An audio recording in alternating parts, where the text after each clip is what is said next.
A Arlequina questiona para todos os reféns como seria se todos fossem para um mundo maravilhoso, onde toda a comida é deliciosa e toda a cama é quente e acolhedora. No meio desse discurso, um homem vê a amarra em sua boca cair e implora por sua vida perante a mulher. De repente, o Coringa chama sua amada, que se anima ao declarar que vai levar todos os presentes para esse novo mundo. Enquanto isso, numa sala de operações altamente tecnológica, alguns cientistas conseguem colocar à disposição o início de um teste, que é permitido pela chefe, essa que observa o resultado através do vidro da sala. Quando a polícia chega para libertar os reféns feitos pelo Coringa, um deles tenta avisar que uma bomba está acoplada ao corpo dele, mas é tarde demais. O dispositivo explode e devasta o andar inteiro, cena que o Coringa faz questão de ressaltar com uma trilha sonora tocada por ele próprio. Oficiais da polícia montam uma barreira de carros à frente para impedirem a passagem, mas a Arlequina dispara um lança-mísseis contra a barricada, enquanto seu marido desvia dos destroços arremessados pelo ar. Segundo o Joker, esse é o mundo novo que ele queria, então ele rasga os sacos de dinheiro que roubou, fazendo a grana voar para todos os lados e atraindo a multidão como moscas ao redor do esterco. Coringa não acha o mundo moderno apenas feio, ele o acha injusto. Nesse meio tempo, o experimento perdia potência, mas a chefe manda colocar ainda mais pressão na máquina para gerar uma sobrevida que poderia finalmente abrir o portal desejado. Logo a carga é colocada no máximo, acionando o sinal de alerta enquanto o corpo de uma mulher usada no experimento sofre com a sobrecarga no interior da máquina. Tocando a sua canção sem errar uma única nota, o Coringa tem certeza que até aqueles burgueses que vivem do bom e do melhor, dando ordens dia após dia para os seus lacaios, sabem que esse mundo é injusto. A Arlequina questiona se todos, desde os mais ricos aos mais pobres, desejam abandonar o barco e ir para esse outro lugar. Então o palhaço afirma mais uma vez que esse é um mundo novo. Emocionado, o amor da sua vida usa seu taco de beisebol para mandar mais alguns abençoados para lá. Na cabeça do Coringa, o desejo da humanidade por uma vida alternativa parte da alma de cada indivíduo, que não para de gritar por dentro que esse não é seu verdadeiro eu. Porém, as pessoas não têm coragem de dar o próximo passo para se libertar dessa prisão, e essa é a tarefa do casal mais bombásticos de Gotham City. Mas é claro que um trabalho tão puxado exige algumas paradas para reabastecer, e é isso que eles fazem assim que a Arlequina puxa o freio de mão para parar o carro de frente pro bar. Aquele lugar se parecia mais com um funeral, onde homens mal encarados ignoravam a presença da palhaça. Logo ela se dirige ao barman e pede uma bebida extremamente doce, além de questionar se por acaso o KJ tirou uma folga. O bartender responde que ele pegou um resfriado, pelo que ficou sabendo, porém Harley avisa que simplesmente inventou esse nome. Ao escutar isso, o homem tenta reagir, então a mulher apaga o cara com uma garrafa de vidro. Na sala de pesquisas, o experimento estava indo de mal a pior, com sua intensidade fugindo de controle. Apesar disso, a chefe exigia que o processo continuasse. Enquanto a Arlequina lidava com os capangas do lado de dentro, do lado de fora o Coringa fazia o mesmo, até que unidades militares vieram ao reforço da polícia, disparando contra o carro do alvo. Ao escapar do olho do furacão, a Arlequina tenta entrar em contato com seu docinho, até que uma samurai entra no caminho da criminosa. A Arlequina não faz ideia do que uma guerreira japonesa do século XII quer com ela, mas esse oponente não parece ter tempo para conversa fiada, uma vez que ataca sem dar explicações. No intenso embate entre as duas, Harley sente que não tá lidando com uma capanga qualquer de fundo de bar, e logo a habilidade da samurai com a espada coloca a rival no chão. Usando o que tinha pelo caminho, a Arlequina vai criando obstáculos para fugir, até arrebentar um cano da parede que agora poderia ser usado como arma. Ironicamente, mesmo que o cano tenha equilibrado a luta, a palhaça fez o favor de arremessar o objeto para longe ao tentar acertar o oponente, gerando uma clara desvantagem novamente. Em pouco tempo, ela é subjugada pela samurai, então, como suas últimas palavras, ela pergunta para a espadachim se por acaso ela faz chapinha no cabelo. Nesse meio tempo, a massa de energia em torno daquela esfera verde finalmente eclode e desaparece, então a líder do experimento abre um sorriso. Quando os soldados de Gotham controlam a Arlequina, um deles avisa a samurai que o Coringa escapou. Como sempre, sua amada promete que vai encontrar seu caminho de volta pro amor da sua vida. De volta à sala de operações, com todos os envolvidos absolutamente exaustos, a mulher que encabeça o projeto comemora a abertura de um portal para um novo mundo. 6 meses depois, em uma das bases da Argus, uma agência governamental, um homem reclama com a superiora que se alguma coisa der errado no plano dela, vai sobrar para ele, porque tudo isso se trata de supervilões. Em resposta, a chefe ressalta que desde que esse homem assumiu o cargo, existe uma suposta falha na quantidade de suprimentos que deveriam entrar e sair do asilo. E para que não haja nenhuma investigação mais profunda sobre esse pequeno problema, o homem deve calar a boca e fazer o que ela mandar. Logo a mulher manda abrir a porta onde estava a Arlequina presa. A garota pede pro pessoal esperar a melhor parte do desenho acabar, porém a chefe da Argus invade a cela e obriga a palhaça a fazer um trabalho pela agência do governo. O homem que tanto cuidou da Arlequina na prisão tira satisfação com ela, apertando o rosto dela com a mão e pedindo pelo menos um obrigado pelo tratamento especial.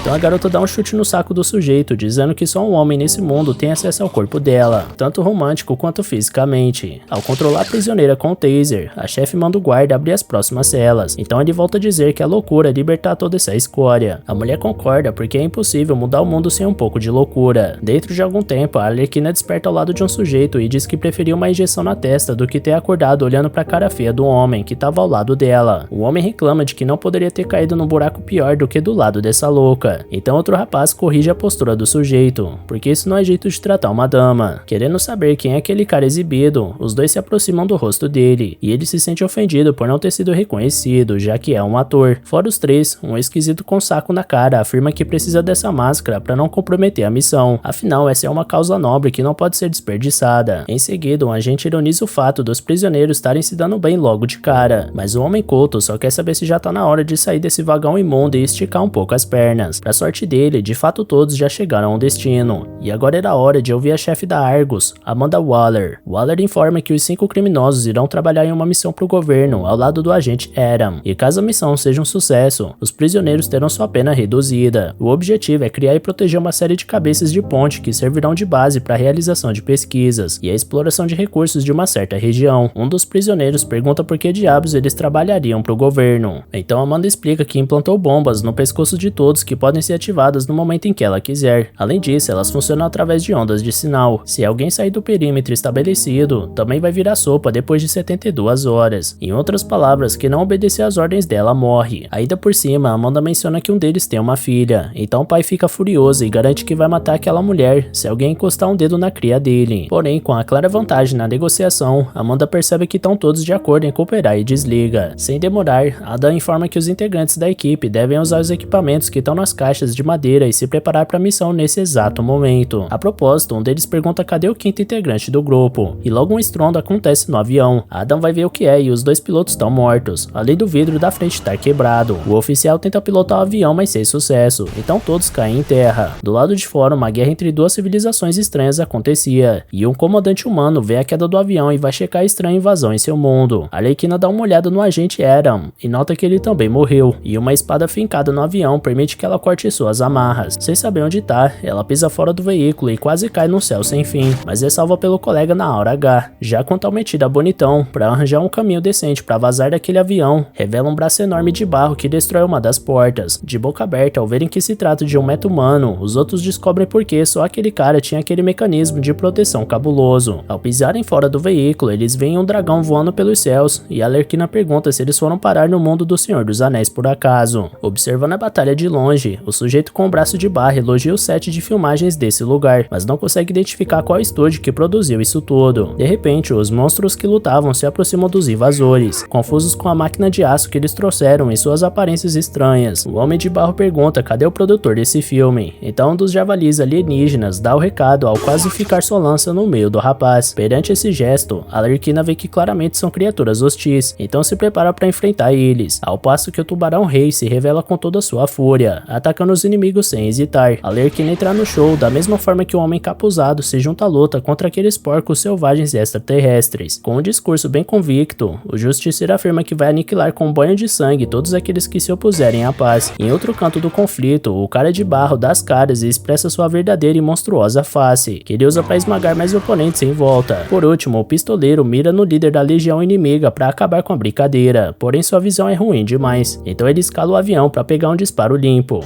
Com sua pontaria sobrenatural, ele acerta o meio da testa do chefe dos porcos, fazendo os outros fugirem. Em seguida, os humanos desse mundo surgem novamente e o comandante deles se sente ameaçado ao ver aquele tubarão humano comendo cadáveres no campo de batalha. O Pistoleiro atira na espada do homem e convence ele de que os dois estão do mesmo lado, inclusive aquele tubarão gigante ali. No entanto, o guerreiro desconhecido usa magia para recuperar sua espada, surpreendendo a todos. Então o Cara de Barro alega ter percebido o que está acontecendo. Ele usa suas habilidades como ator para informar que veio em paz para esse mundo, enquanto celebra que finalmente foi abençoado com um papel de verdade. A Arlequina pergunta que papo é esse, então ele se vira e menciona os dragões, orques e magias para todo lado. Então revela que esse só pode ser o mundo de Alice no País das Maravilhas. Por outro lado, como estão dizendo por aí, também pode ser um Isekai. Convicto disso, o Cara de Barro pede para ser levado ao rei dos habitantes desse mundo, porque veio trazer paz para essas terras. No entanto, ele acaba atrás das grades junto do resto dos seus colegas de missão. Enquanto isso, em algum canto desse planeta misterioso, a samurai informa a um grupo desconhecido que os novos intrusos chegaram.